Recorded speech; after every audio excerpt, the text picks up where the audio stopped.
Like many of us, my roles as a community artist, storyteller, former politician and provocateur have been shaped through a love of my home and activism, with social and environmental justice at its heart.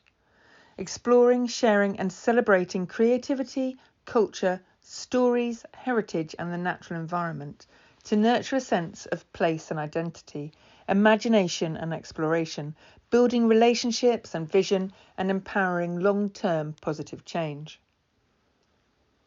Cambridge is a city divided by town, gown, high art, high walls and the greatest social disparity in the UK.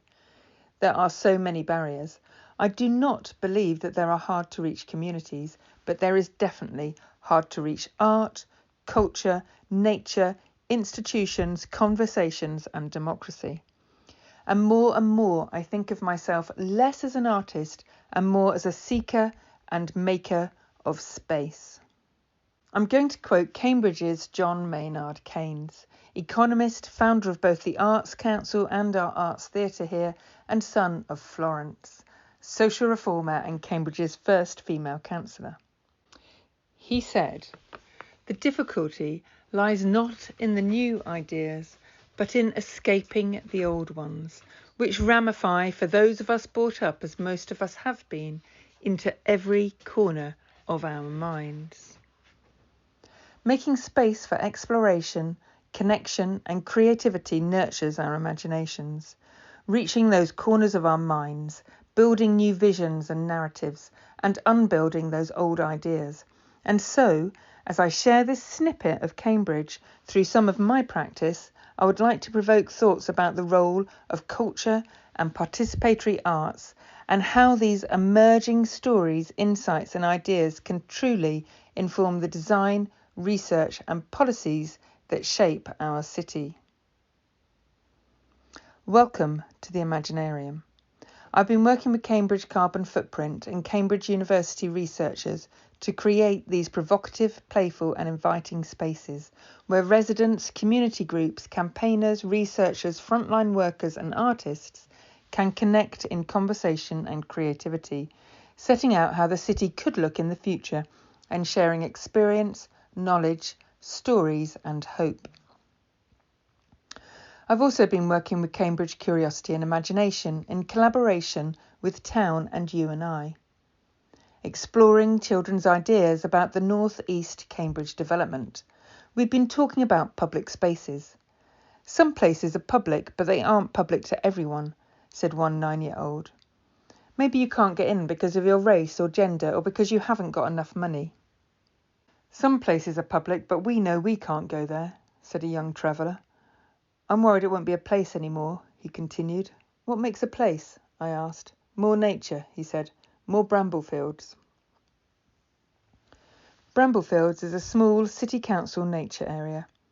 We ran an eco-capabilities research project there with Shirley School, working creatively to explore how the well-being of children living in high areas of deprivation can be supported through connection to nature, a key element in promoting a lifelong sense of caring for others and the environment.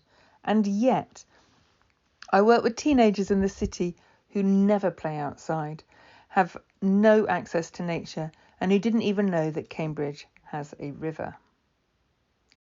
So Cambridge Curiosity and Imagination work with residents to create, exhibit and march these fantastical forests and chalk dreams, celebrating and connecting to our trees and chalk streams, to each other and to ourselves. Working in collaboration with schools, city council, museums, campaigners and mental health charities.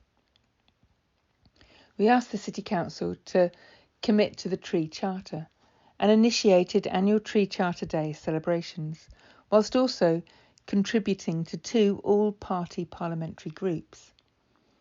An example of how our on-the-ground, collaborative and creative community-led work can help shape arts, education, health and well-being best practice and policy making. The Cambridge Playlaws, a 106 funded project, has just been launched, popping up around the city and challenging people to be more playful.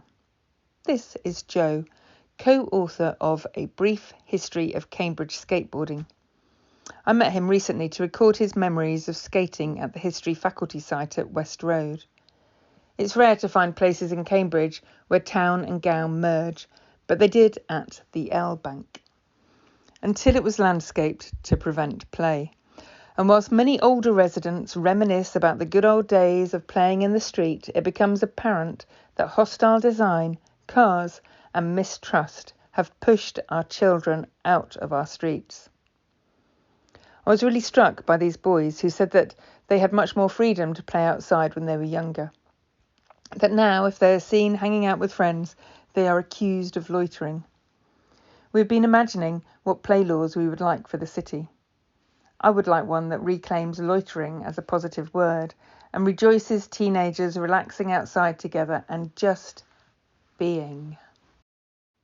So, we can tick box engagement and collaboration, make assumptions about inclusivity, and we know that it's easy to say solidarity.